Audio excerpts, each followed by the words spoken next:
Rival music events are taking place this weekend, just a couple of 100 meters away from each other along Venezuela's border with Colombia. One is aimed at swaying public opinion towards President Nicolas Maduro's side. The other is designed to raise money for humanitarian aid. It seems that music is the next weapon in a high-stakes standoff between two very differing visions of the country's future, as the BBC's Richard Collings now reports. This is a story of two concerts, two presidents, and two ordinary Venezuelans. Ay, despacito, quiero respirar tu cuello despacito, deja que te diga cosas al oído.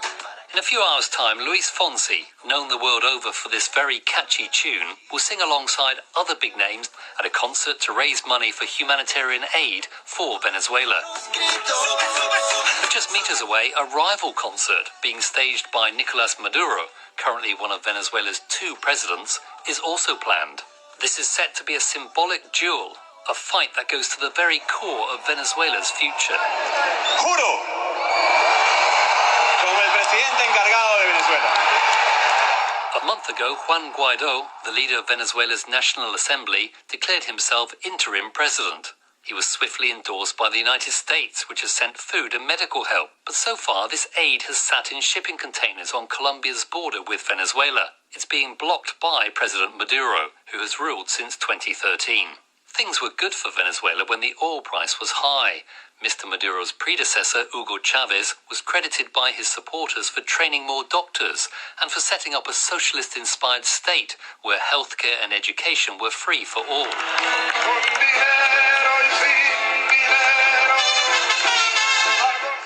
I met Hugo Chavez at a big pro-government rally in the capital Caracas in 2005. He was so happy at how well the economy was doing, he sang in front of thousands of people. Venezuela has the world's largest oil reserves. They're bigger than those of Saudi Arabia. But the boom times were not to last. When the oil price nosedived, so did the Venezuelan economy. Since 2015, things have got much worse. Mass protests, a military defection, and more calls for Venezuela's President Maduro to stand down. More than 3 million people have left the country.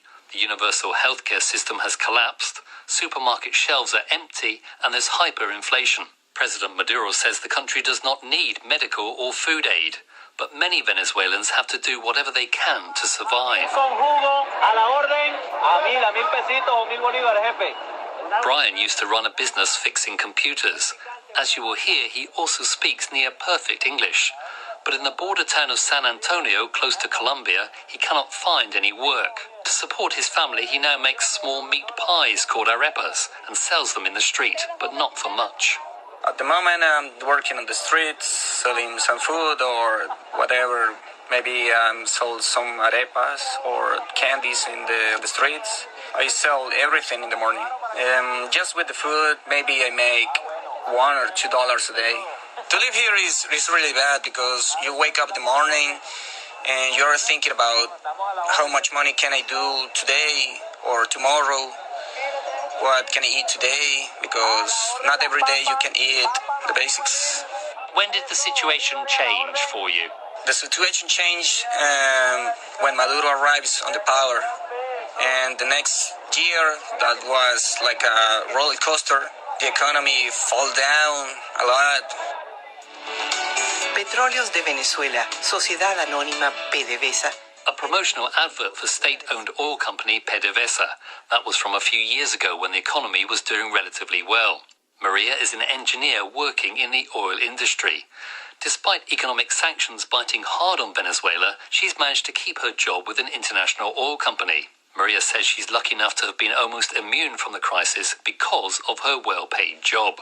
I think that I don't affected by the crisis as the majority of the people are, because I work in an international company and my sister and my brother live abroad and they send money and sometimes a box with some food and the medicine that my parents need. But even with a good job and help from my brother and my sister, it's impossible that the crisis don't affect you. But it's only relatively recently that the crisis has hit home, she says. My father has dialysis treatment on a regular basis, and sometimes he has to bring his own medicine to the center, and that is a stressful situation every week because we have to find the medicines.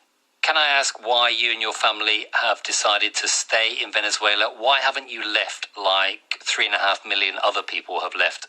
I don't want to leave my house, my country. I don't have another nationality. It's a difficult decision because I don't want to leave everything and start from scratch. But I always think about it because all my friends are abroad. But at this moment, I'm pretty sure that things will change. And we are so hopeful. We want the new elections, free elections, just to elect a new government, but in a democracy system.